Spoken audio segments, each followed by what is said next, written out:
Hi friends, welcome to TNPSC with Sri.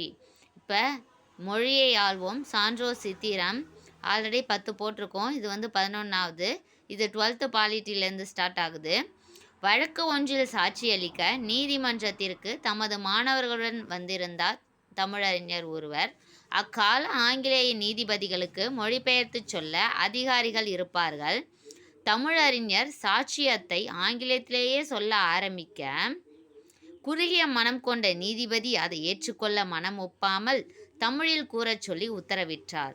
அவர் உடனே அஞ்ஞான்று எள்ளியழ நானாழி போதின்வாய் ஆழிவரம் பனைத்தே காலேற்று காலோட்ட புக்குழி என்று துவங்கினார். மொழிபெயர்ப்பாளர் திணறி போனார்.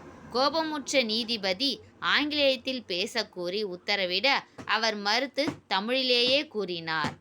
அவரது மாணவர் மற்றவர்களுக்கு புரியும்படி விளக்கினார். சூரியன் தோன்றுவதற்கு 4 நாழிகை முன்னர் கடற்கரை ஓரம் காற்று வாங்க சிறு நடைக்கு புறப்பட்ட போது என்பது அவர் கூறியதற்கு பொருள். இத்தகைய மொழித்திறன் கைவரப் பெற்றவர்தான் ஆறுமுக நாவலர். இப்போ இவ்வளோ இதுக்கும் சொந்தக்காரர் யாருன்னா ஆறுமுக நாவலர். வாங்க அவரை பற்றின டீட்டெயில்ஸ் பார்ப்போம். ஆறுமுக நாவலார் 1822 1879 வரைக்கும் 1822 வரைக்கும் வசன நடை கைவந்த வள்ளலார் என புகழப்படும் ஆறுமுக நாவலார் யாழ்ப்பாணம் நல்லூரில் பிறந்தவர். வசன நடை கைவந்த வள்ளலார் யாரு? ஆறுமுக நாவலார். இவர் யாழ்ப்பாணத்தில் நல்லூரில் பிறந்திருக்கிறாரு. இவருக்கு தமிழ், வடமொழி, ஆங்கிலம் என்னும் மும்மொழி புலமை பெற்றவர்.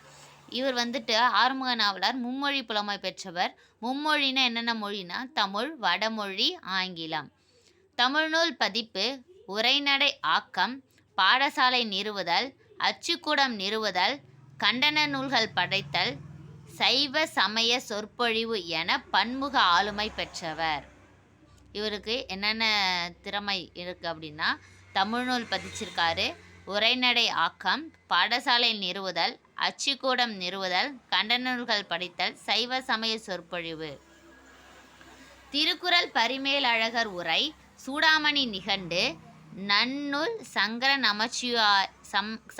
நமச்சிவாயர் விருத்தியுரை என்று பல நூல்களை பதிப்பித்தார். இவர் என்ன நூல்கள்லாம் பதிப்பிச்சிருக்காரு அப்படின்னா திருக்குறளில் பரிமேலழகர் உரை எழுதியிருக்கிறாரு. அதை சூடாமணி நிகண்டு, நன்னூல், சங்கர நமச்சிவாயர் விருத்தியுரை இவர் பதிப்பித்த நூல்கள். இலக்கண நூல்கள், பூமி சாஸ்திரம் முதலான பாட நூல்கள் அவரால் ஆக்கப்பட்டன. இவர் 2 பாடநூல்கள் எழுதியிருக்காங்க. என்னென்னா இலக்கண நூல்கள், பூமி சாஸ்திரம். புராண நூல்களை வசனமாக எழுதி அதனை அனைவரும் படிக்கும் எளிய வடிவமாக மாற்றினார். புராண நூல்களை வசனமாக எழுதி அதை எல்லாருமே படிக்கிற மாதிரி எளிய வடிவத்தில் மாற்றிருக்கிறாரு. தமது இல்லத்தில் அச்சுக்கூடம் நிறுவி பல நூல்களை அச்சிட்டார். அவரோட இல்லத்திலே, அவரோட வீட்டிலே அச்சுக்கூடத்தை நிறுவி பல நூல்களை அச்சிட்டிருக்கிறாரு. திருவாவடுதுறை ஆதீனம் இவருக்கு நாவலார் பட்டம் வழங்கியது.